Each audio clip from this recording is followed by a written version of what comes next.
نحمده ونصلي ونسلم على رسوله الكريم اما بعد فاعوذ بالله من الشيطان الرجيم بسم الله الرحمن الرحيم الا بذكر الله تطمئن القلوب صدق اللہ العظیم۔ میرے انتہائی قابل احترام دوستوں اور بزرگوں، آج پہلی دفعہ ہمارے بہت ہی لائق اسٹوڈنٹ بھائی محمد حیات صاحب کے توسط سے آپ سے ملاقات ہو رہی ہے، اور ہر وہ ملاقات جو اللہ رب العزت کی محبت کی نسبت سے ہو، اللہ رب العزت کے تعلق کے نسبت سے ہو، وہ ملاقات بہت قیمتی ہوتی ہے۔ ہم روزانہ کی بنیاد پہ لوگوں سے ملاقاتیں کرتے ہیں، لیکن ان میں چونکہ اغراض فانی ہوتی ہیں، اس لیے ان ملاقاتوں کا فائدہ بھی فانی ہوتا ہے۔ کسی سے ہمارا تعلق کسی وجہ سے ہے، کسی سے تعلق کسی وجہ سے ہے، اور وہ تعلقات ایک دن آ کے ختم ہو جاتے ہیں، لیکن وہ محبت اور وہ تعلق جو اللہ رب العزت کی ذات کی وجہ سے ہو، تو چونکہ اللہ رب العزت کی ذات کو فنا نہیں ہے، تو اس لیے اس تعلق کو بھی فنا نہیں ہوتی، بلکہ وہ تعلق ہمیشہ باقی رہ جاتا ہے۔ اس لیے قرآن کریم نے 25ویں پارے میں ارشاد فرمایا ہے کہ الاخلاء یومئذ بعضهم لبعض عدو الا المتقین، کہ جتنی بھی تمہاری دوستیاں ہیں وہ ساری کی ساری دشمنیوں میں چینج ہو جائیں گی۔ قیامت کے دن کوئی کسی کا واقف بننے کے لیے تیار نہیں ہوگا۔ کیوں؟ اس لیے کہ جتنے بھی درمیان میں مقاصد تھے ان دوستیوں کے، وہ سارے کے سارے فانی تھے۔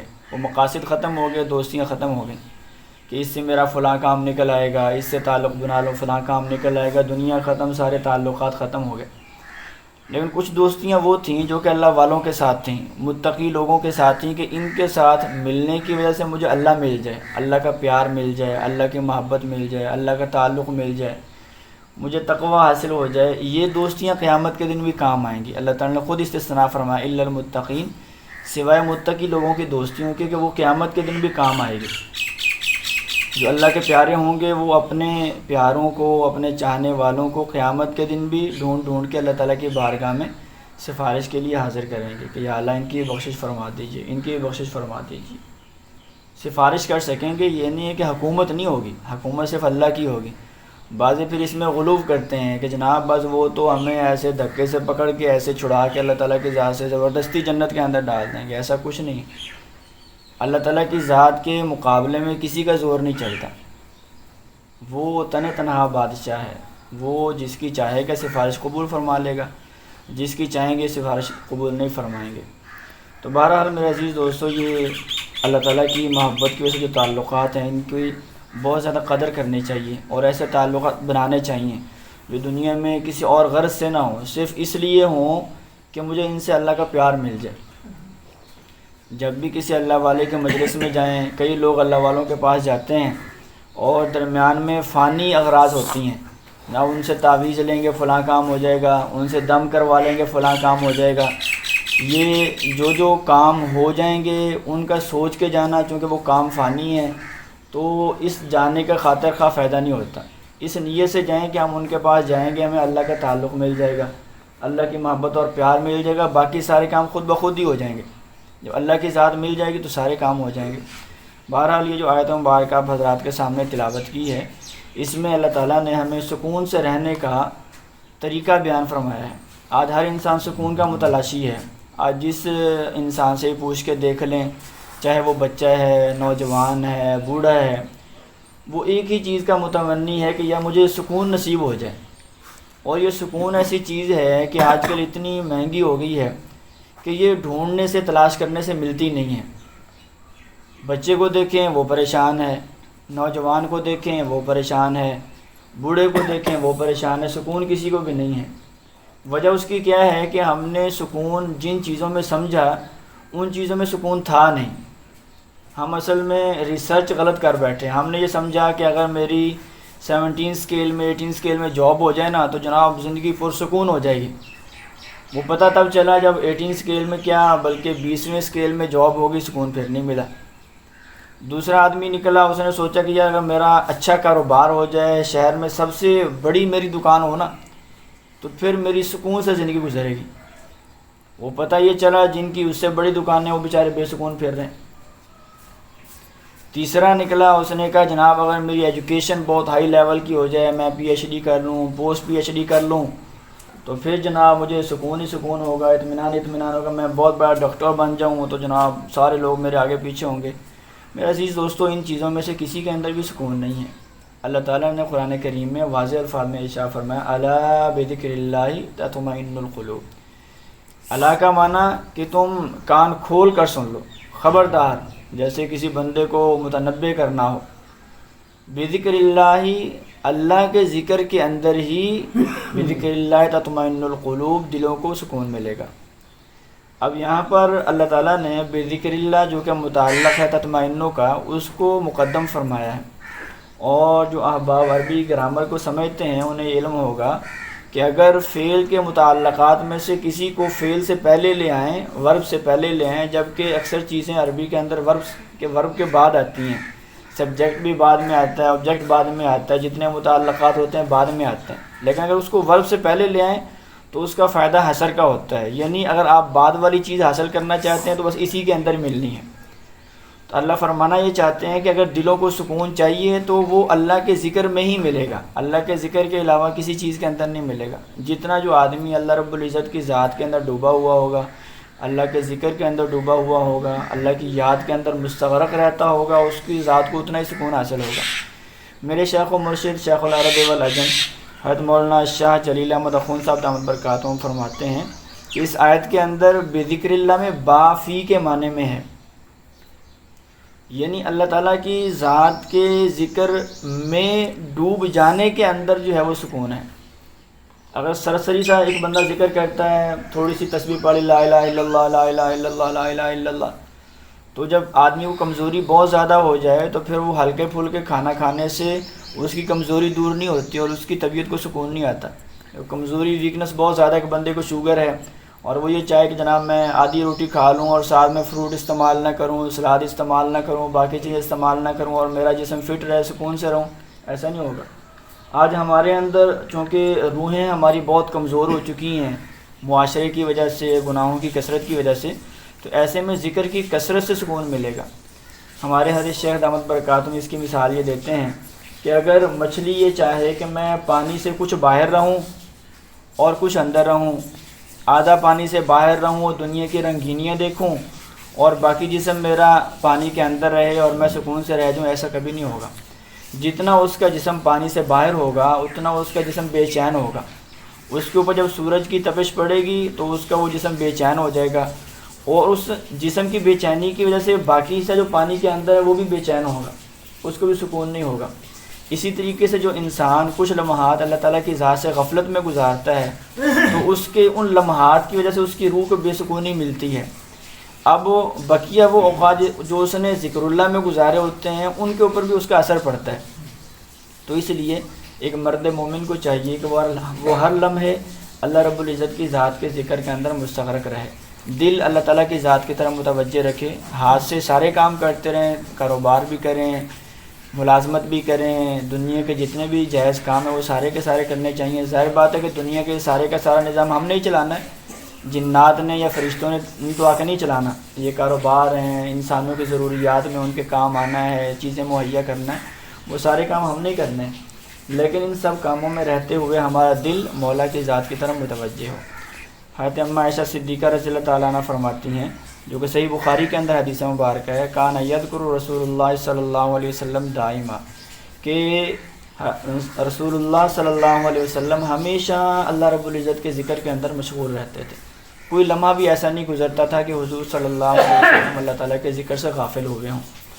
آپ احادیث مبارکہ میں غور کریں تو آپ کو یہ اندازہ ہوگا کہ پیارے نبی کریم صلی اللہ علیہ وسلم ذکر کی کس قدر کثرت فرماتے تھے کہ ایک لمحے کے لیے بھی یاد الہی سے غافل رہنا گوارا نہیں فرماتے تھے۔ ایک چھوٹی سی مثال میں دیتا ہوں کہ واش روم سے جب ہم نکلتے ہیں تو مسنون دعا کیا ہے؟ غفرانک الحمدللہ الذی اذهب عنی الاذی وعافانی۔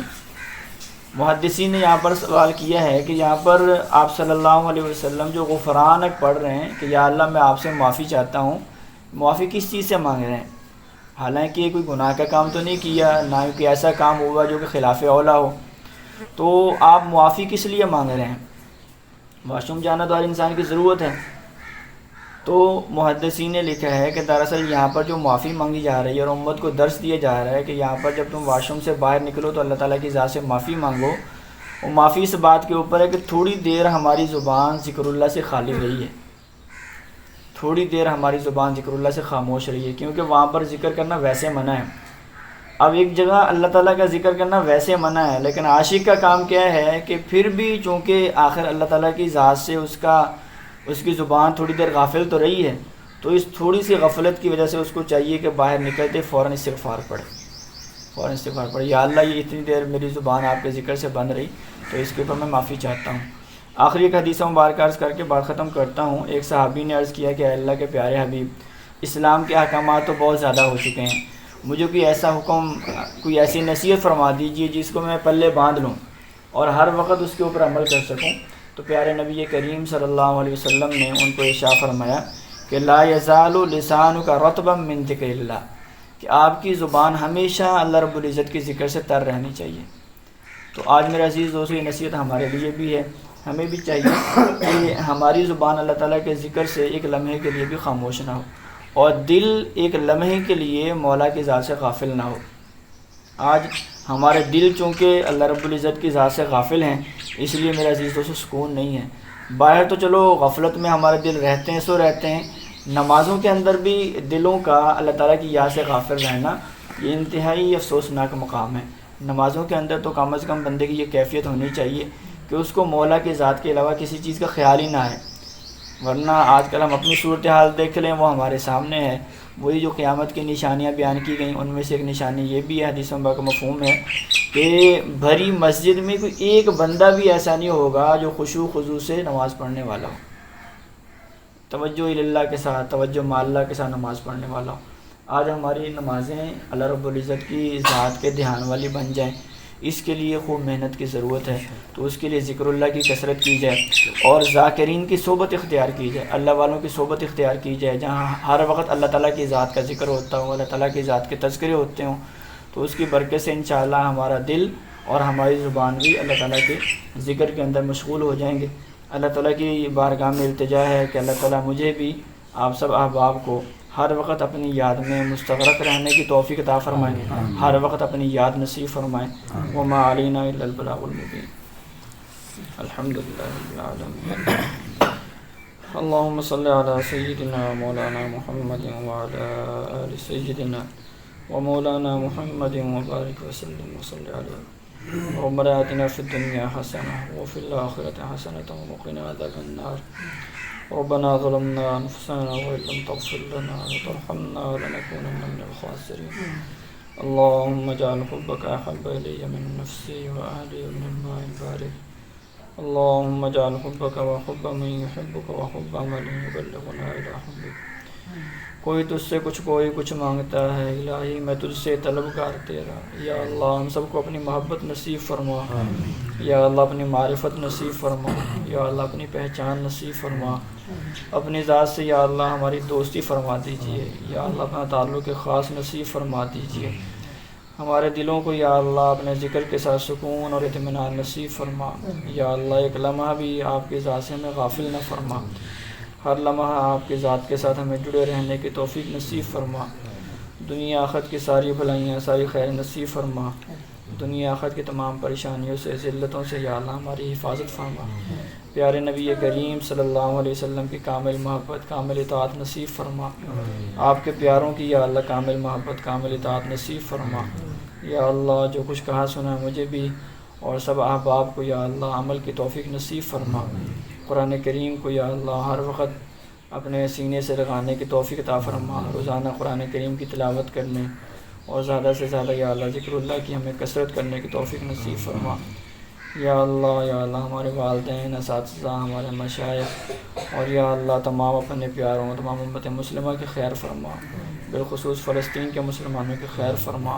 یا اللہ ان کے لیے عافیت کے فیصلے فرما. یا اللہ ان کی مدد اور نصرت فرما. یا اللہ اس مسجد کو تا قیامت شاد و آباد فرما, اس کے آباد کرنے والوں کو شاد و آباد فرما. اور یا اللہ اس جگہ کو اپنی محبت کے لیے یا اللہ قبول فرما. یہاں پر نماز پڑھنے والے ہر نمازی کو صاحب نسبت اللہ والا فرما, صاحب نسبت اللہ والا فرما. اور یا اللہ درجہ احسان والی نماز پڑھنے کی توفیق نصیب فرما، ایسی نمازیں پڑھنے کی توفیق نصیب فرما جس میں ایک لمحے کے لیے بھی دل آپ کی یاد سے غافل نہ ہو۔ اللہم انا نسألک من خیر ما سألک منہ عبدک و نبیک محمد صلی اللہ علیہ وسلم، ونعوذ بک من شر ما استعاذ منہ عبدک و نبیک محمد صلی اللہ علیہ وسلم، وانت المستعان وعلیک البلاغ ولا حول ولا قوة الا باللہ العلی العظیم۔ ربنا تقبل منا انك انت السميع العليم وتب علينا انك انت التواب الرحيم، وصلى الله تعالى على خير خلقه محمد وآله وصحبه اجمعين برحمتك يا